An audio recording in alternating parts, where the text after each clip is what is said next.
Hello friend, शक्ति के आने वाले एपिसोड का अपडेट आपके लिए लेकर आया। एपिसोड जो शुरू होता है हरमन और जसलीन को हल्दी में बैठाने से होती है। सुमित जो है हरक्षी को फ़ोन करता है और उसे शादी रोकने के लिए कहता है, नहीं तो वो सभी को उसकी बहू की सच्चाई बता देगा। हरक्षी चौंक जाता है। सुरभि जो है सुमित को धन्यवाद कहती है। सुमित बोलता है, तुम्हें कैसे पता चला? सुरभि उसे पंडित जी से बात करने के लिए कहती है और उसे बोलती है कि वो हरमन की शादी के लिए हरक्षी के घर जा रहा है। वो बोलते हैं कि हरमन दोबारा शादी क्यों कर रहा है। सुरभि उससे नहीं पूछने के लिए कहती है। वो कहती सही टाइम आने पर बता देगी। सुमित ठीक है कहता है और मोबाइल से सिम निकाल देता है।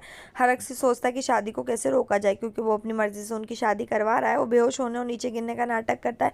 हरमन और सभी लोग उठकर उसके पास दौड़ते हैं। हरमन हरक्षी को कमरे में ले जाता है और डॉक्टर को बुलाता है। डॉक्टर उसको चेक करता है और कहता है कि वो ठीक है लेकिन टेंशन में। सभी कमरे के बाहर जाने के बाद हरक्षी उठता और सौम्या को रोकता और उसकी इंसल्ट करता है। वो कहता है कि उसे अपने सम्मान के लिए शादी रोकनी पड़ी। वो कहता है कि वो पूछताछ करेगा कि उसे किसने फ़ोन किया था। सौम्या कहती, अगर मेरे शुभचिंतक ने फ़ोन किया होता तो वो कुछ नहीं करते। वो वादा करती है कि उसे किसी भी तरह की परेशानी नहीं आने देगी। वो उससे नंबर लेती है और बाहर चली जाती है।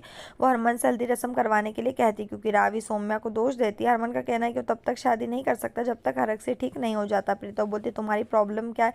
वो बोलती कि क्या वो शादी करना चाहता है या नहीं। वो जसलीन से बोलती क्या वो माता रानी के इशारे को समझती है। हरमन और जसलीन हरक्षी के पास आते हैं। जसलीन का कहना है कि हम ऐसी स्थिति में हल्दी नहीं लगा सकते। हरक्षी होश में आने का नाटक करता है। हरमन प्रीतों को बुलाता है।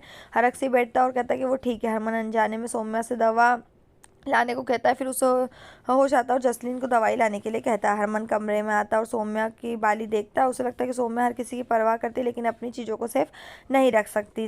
जसलीन आती है और बोलती है वो कहाँ जा रहा है। जसलीन कहती है अगर तुम उनका सामान नहीं ढूंढोगे तो तुम्हें कुछ नहीं मिलेगा। हरमन का कहना है कि वो अपना फ्यूचर देखना चाहता है। जसलीन कहती है कि तुम्हारा फ्यूचर तुम्हारे सामने, और अपने हाथों से बाली लेते हुए चले जाता है। पंचायत सदस्य मनिंदर से बोलते कि सुरभि अब तक क्यों नहीं आई। वरुण का कहना है कि वो रोज़ देर से आती है। सौम्या वहाँ आती, बेबे सोचती कि वो क्यों आई। सौम्या नानी से कहती है कि सुरभि के साथ कुछ काम है। सुरभि जो है मनिंदर उससे बोलता है कि पंचायत के सदस्य हम पर नज़र रखने के लिए ही आए। सुरभि बोलती क्या उसके पास कोई काम नहीं है और सौम्या को आने के लिए कहती है। वरुण पंच सदस्यों से कहता है कि सुरभि उनकी देखभाल नहीं करती और वो भूखा है। मनिंदर बेबे से उसे खाना खिलाने के लिए कहती है।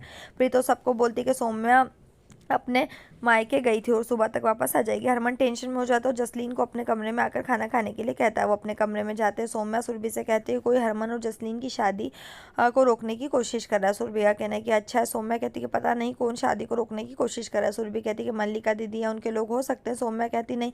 सुरभि कहती हो सकता है कोई ऐसा कर रहा हो। उसे टेंशन नहीं लेने के लिए कहती। सौम्या बोलती क्या तुम सच में नहीं जानते? हरमन उठता और सोचता है कि सौम्या अब तक नहीं आई। फिर वो सोचता है कि उसके आने या ना आने से कोई फर्क नहीं पड़ता। उसे नींद नहीं आई और वो अपने कमरे से बाहर आता है। सौम्या को उसके कमरे में देखता है और रसोई में जाता है, पानी पीता है। फिर तो सोचते कि 2 बजे सौम्या को ढूंढ रहा है और सोचते कि उनका रिश्ता भगवान द्वारा चुना गया और ये नहीं टूटेगा तू ही मेरा खुदा वाला सॉन्ग बजता है। वो घर वापस आ जाते हैं। हरमन बोलता है वो कहाँ गई थी। सौम्या कहती है उसे शादी की व्यवस्था करनी है। हरमन कहता है कि तुम अकेले आई हो। सौम्या कहती है मम्मी जी ने ड्राइवर को भेजा था। हरमन का कहना है कि क्या प्रीतो अपनी बहू का ऐसे ख्याल रख रही है। सौम्या उसके मुंह पर हाथ रखती है और उससे कहती है कि वो उसकी टेंशन ना करे, क्योंकि कोई भी लड़की उससे किसी और की टेंशन करते हुए अपने पति के रूप में नहीं देख